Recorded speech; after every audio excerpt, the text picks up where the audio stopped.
So, okay, guys, forgive me.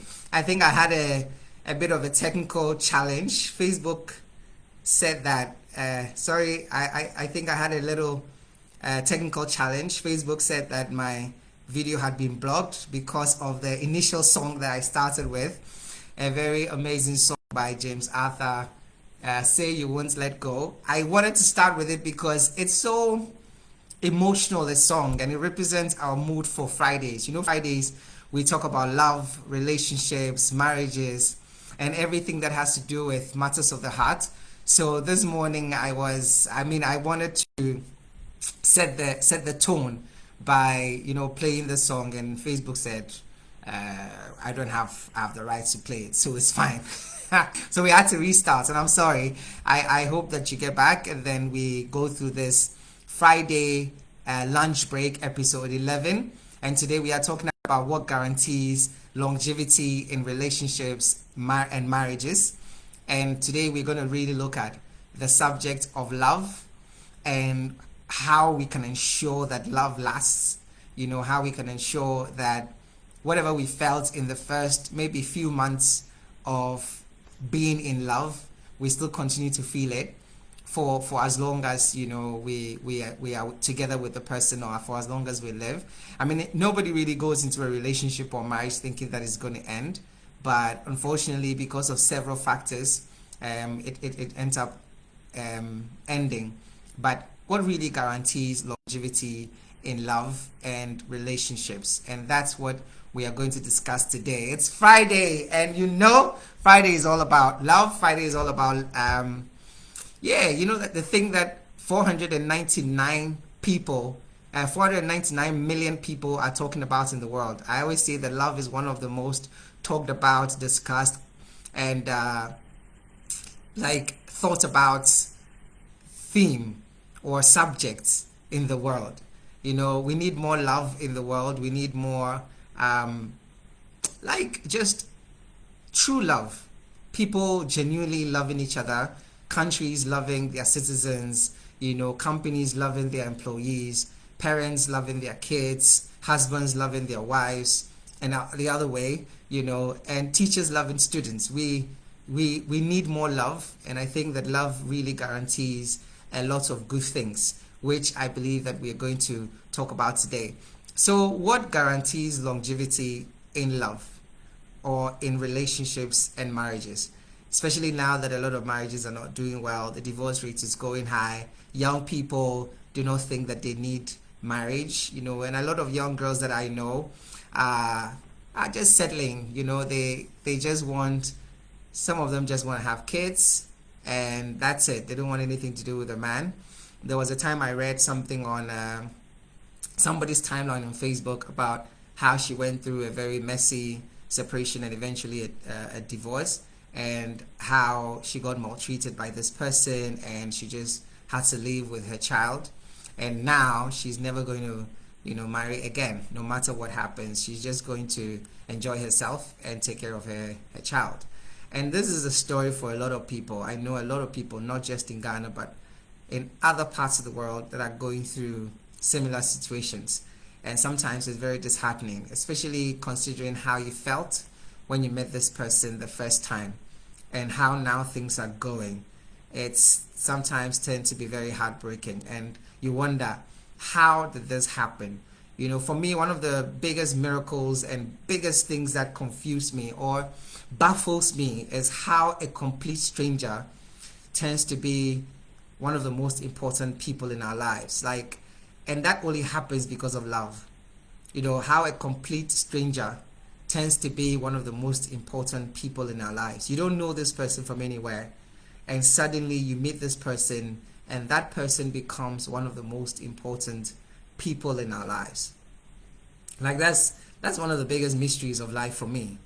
How? I mean, a moment ago you didn't know this person, and few days, few months, few years after, you can literally not live without this person, or you cannot deny the fact that this person is one of the most important people in your lives. And sometimes we even equate how important they are to our parents, our siblings, And you wonder, I mean, you've lived with your parents for how many years? 30, 35, 20, 25 years, and you meet someone for like 2 weeks and they are as important as your parents, and sometimes you even listen to them more than your parents. Sometimes you listen to them more than your siblings, and sometimes you even listen to them more than your own self.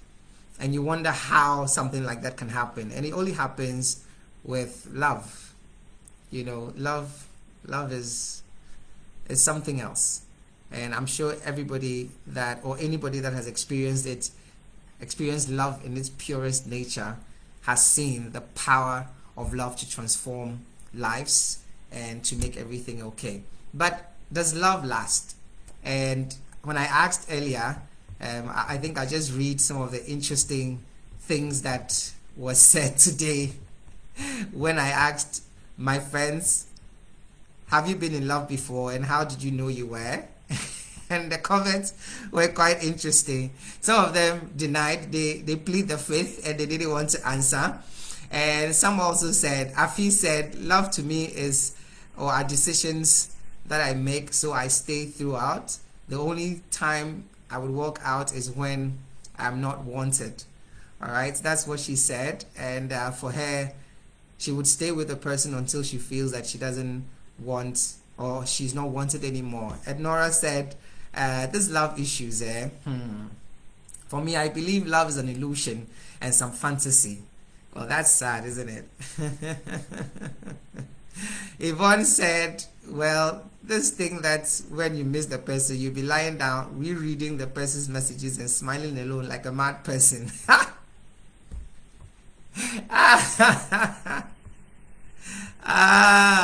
Well, that's interesting. So Smart Kweku said, when I changed my baba and started having my hair cut at Spintex, I knew my Sakmono girlfriend would be my wife. Wow.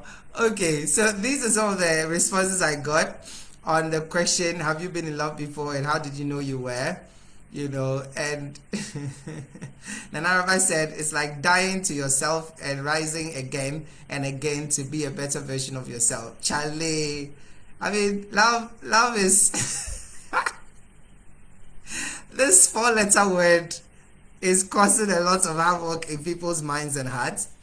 It's good to see you, Ifwa. Yes, I've always been intrigued by that. How a complete stranger becomes almost incomparable. I mean, Charlie, I always think about it too. How is that even possible? I didn't know you from anywhere, and suddenly you are like the most important person in my life. Suddenly, you are the most important person in my life, and I cannot make a decision without you. I cannot think without you. I cannot, like, Charlie, and it can only be because of love. Hello, Tisha. I'm sure you've been in love before. It'd be great to share your experience. Today, we are looking at what guarantees longevity in relationships and love. I mean, in relationships and marriages, especially now that a lot of marriages are going through a lot of issues. How do we ensure that there is some level of there is longevity? If you say you love someone, how do you continuously love this person? Okay, and one of the things I heard, which for me was true for me, I heard it from Otabel some time back, I think. He said respect in relationships and love is really one of the things that guarantee longevity. Respect. Like, he even said love, for him, respect may even be more important than love. And I think it was one of the messages. And when I heard it, it resonated with me a lot, because it's something that I've always been thinking about myself, that respect is very, very important in love. And I think that it's one of those things that I would say for sure guarantees longevity. The more you respect the person you are with, the more you make that decision, the decision that this person is worth my respect, and I'm going to spend every day of my life looking for ways to show how I respect this person. And this morning when I shared the 4 ways of seeing that your relationship is going nowhere, one of the things I talked about is when there is lack of respect in the relationship. And respect can be in so many ways. And for those of you who are listening, tell me some of the ways that you believe when it's done, it shows respect. Okay, one of the things that I found out is even the way they treat your time. You know, when they give you an appointment, are they there on time or are they late? And are they showing any form of remorse or giving any form of reason for their being late? And the way they treat your time is even a demonstration of whether they respect you or not. And that was very interesting to me. Like, really, mutual respect is at the heart of longevity in any relationship. When people look at you and they believe that you deserve their respect, the moment they start disrespecting you, you should know that this is a cause for alarm. This is a cause for disaster. When people, the way they talk to you, all right, if you want to know how or whether or not someone respects you, it shows in the way they talk to you. When you fall in love first, and then especially for those that meet someone that they feel the person is above or is not in their league, okay? Like, you see, sometimes you meet somebody and you feel that, Charlie, it would take a bit of effort to get this person. So you put in a lot of work. Like, for instance, the way you look, the way you dress, the way you even speak to the person, how hesitant you are at approaching the person, taking the person's number. It all shows some level of, you know, reverence for this person, because you probably feel that this person is out of your league, or it will take a bit more time or effort to be able to get this person. You actually go to the washing bay, you clean up, you smell good, you put in the effort to even be presentable before you approach this person. When that happens, even at the initial stage of you trying to get the attention of someone, you should know that, Charlie, this is, you know, like an indication of you even showing respect at the beginning of a relationship. But as the relationship progresses, for instance, what you did to woo this person, if you don't see yourself putting in the efforts to continuously make this person happy, not necessarily going above and beyond, but at least sustaining a certain momentum. Because sometimes we start with a certain level of energy and then it goes down to the barest minimum, and that's when we start maltreating and disrespecting this person. But just check how you started, especially when you felt that this person was out of your league, and the things you did. You clean up your room, you wash your car, you clean up yourself, you watch the way you talk, and everything is like it's consistently showing a level of respect at the beginning. And if you don't continue this throughout the relationship, you realize that it just dwindles and then you lose this person. So for me, one of the things that I believe guarantees longevity is respect. Respecting the person's opinion, asking the person for how they think about something, asking the person for their opinions, their views, and respecting that. Not necessarily like you have to take it all the time, but thinking they are valuable enough for you to hear what they have to say is one of the ways of showing that you respect this person. When you start making decisions, even like very profound decisions that pertain to you, your family, and everything, without consulting this person that you say you're in love with, it shows a lack of respect, because you're not valuing them enough to be able to hear them out. Not paying attention to that person. When you're in the midst of the person, you don't get absorbed in their gaze, you don't get absorbed in their conversation, you don't really care whether or not they are even around. When you are in a hurry to leave the presence of the person, it doesn't only show that, you know, there is an absence of love, but it shows an absence of respect as well. Because when somebody that you respect asks for your attention, you give them that attention. But then if the person that you love is asking for attention and you don't give them that level of attention that you probably were giving them at the beginning of all this, it is an indication of lack of respect, and you need to be able to observe that. One of the things that I find interesting, especially in reading around the subject of respect, is respect for space, personal space, and privacy. I found that very, very interesting. Okay, so we're looking at what guarantees longevity in marriage, and don't worry if you don't finish. I think it's a long thing, it's a lifetime thing, so we probably would do that for a lot of the Fridays ahead of us. But one of the things that baffle me, and I want to hear what your opinion is about this, is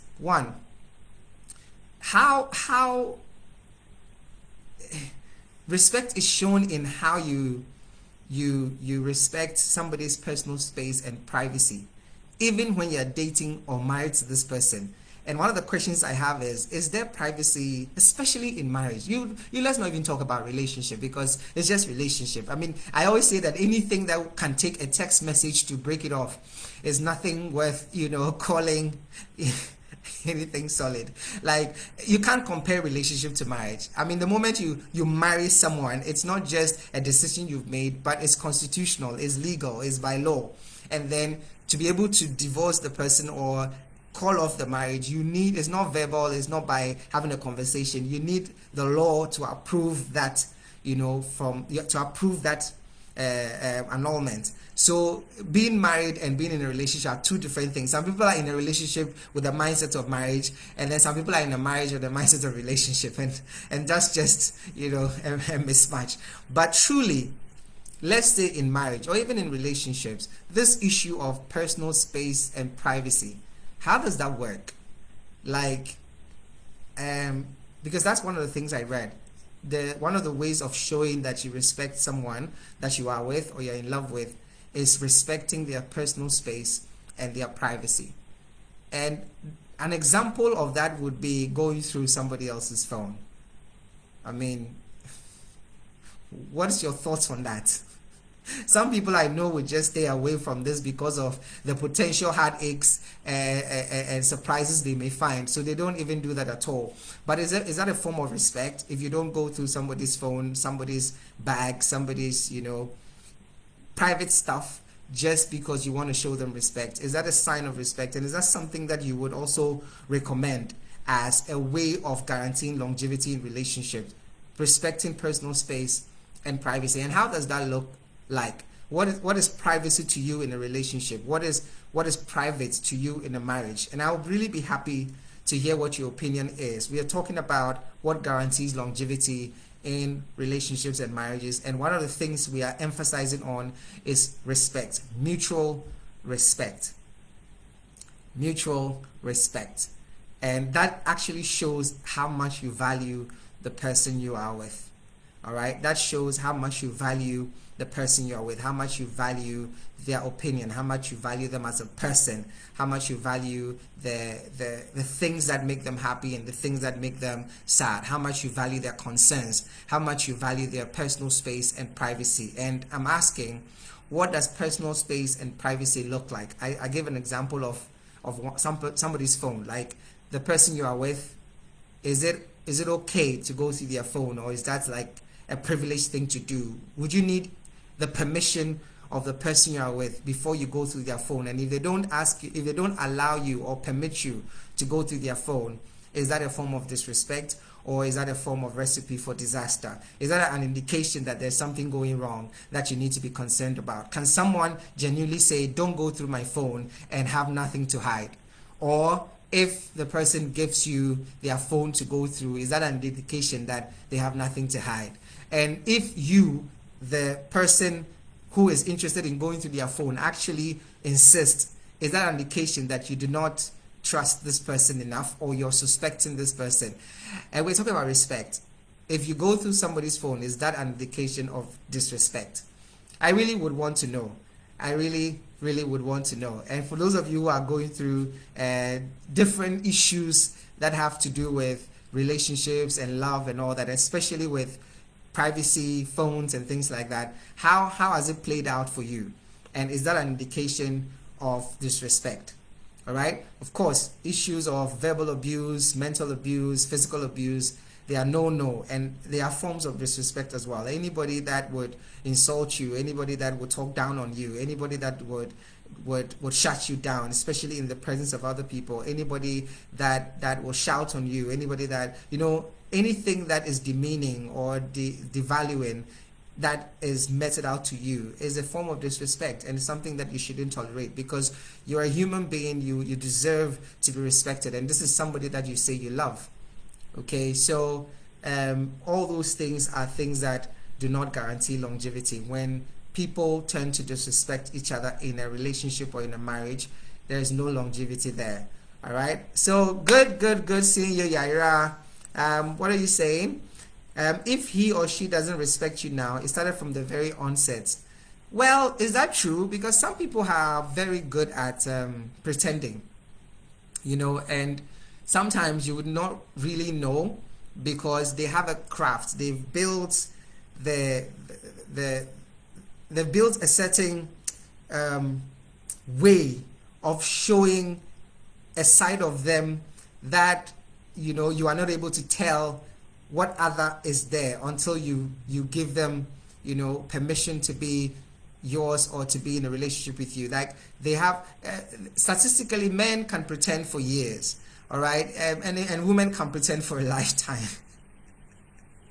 So I think that from the very onset, when everything is lovey-dovey and all that, sometimes a lot of things cloud our judgment and we are not able to be as observant as we would have to if we need to really figure out what this person really is. And that's why it takes a bit of time studying and not being carried away to be able to really determine and not ignoring the signs. Some of us really ignore those little signs that are supposed to be red flags, but for us, because we are in love, we don't tend to see that, So from the onset, I don't know, maybe there will be times that he will show, when he bangs the door to the car, when he's angry, when he shuts you off, when he dismisses you, when he refuses to call you for days because there's been a misunderstanding. Yes, those things can show the presence of disrespect, but well, what if none of that happens at the beginning and then in the course of the relationship, some of these things start coming up? So you may not see, honestly, and that's something that we need to be concerned about. And you need permission to go through your partner's phone.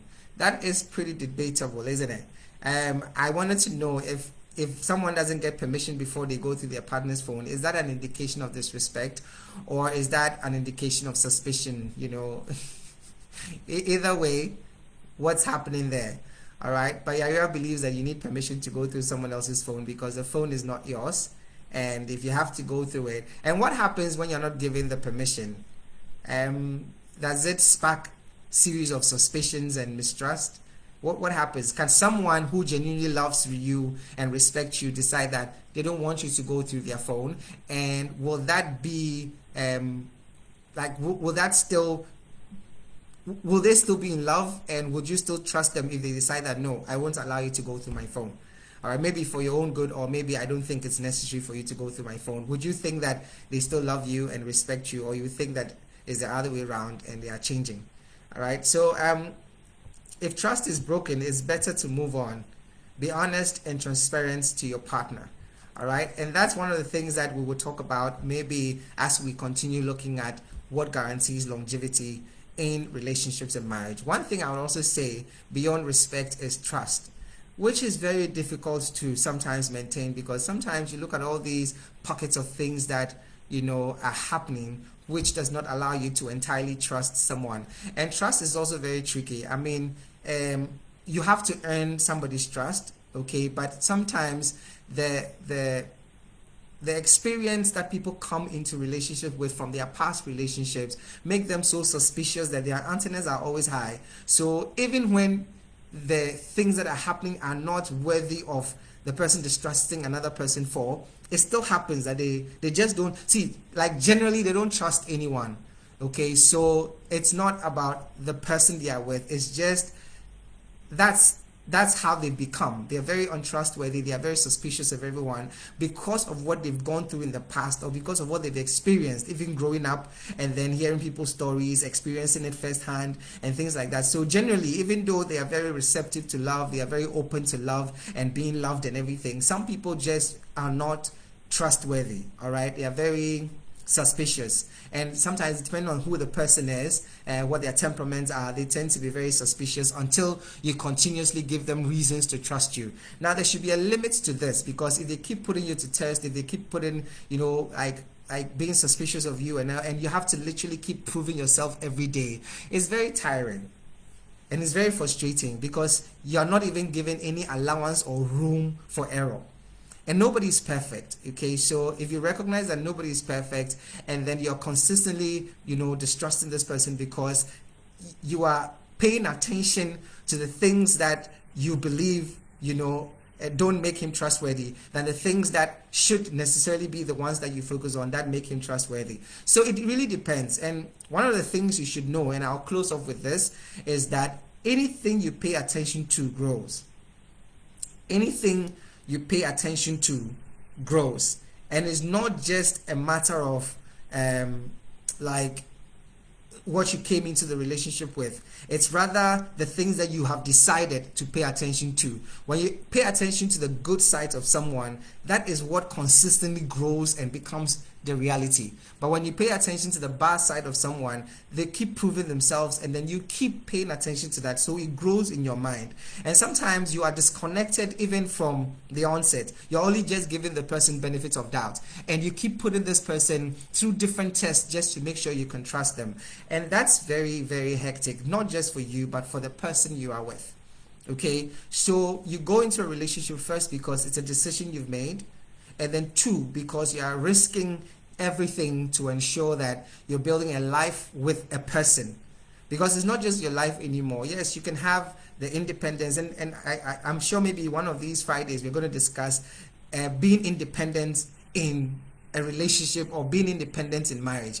I really personally don't know how that works, but people say it all the time. I want my independence even though I'm a wife or I'm a husband, and I want to do what I want to do. I want to go where I want to go. I want to be out as long as I want, even though I'm married, and I can come home whenever I want to. Is that even a possibility for you to be independent whilst you're married, or for you to be independent whilst you're in a relationship? I don't really get how that works. But today we are looking at two things: respect and trust. Respect and trust. Respect and trust. And for me, those are two major things, two major things that will guarantee longevity in any marriage or any relationship.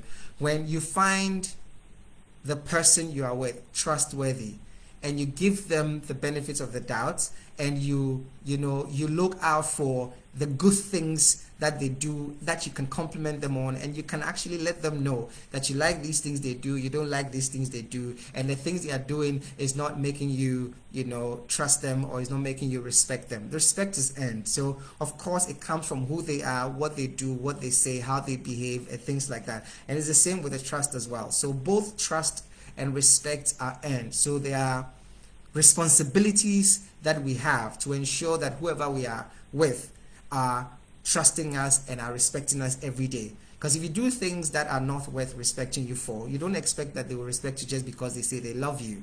All right, and these are lessons that my mother taught me, and lessons that I've learned growing up, that respect and trust are earned. So that's the role we need to play.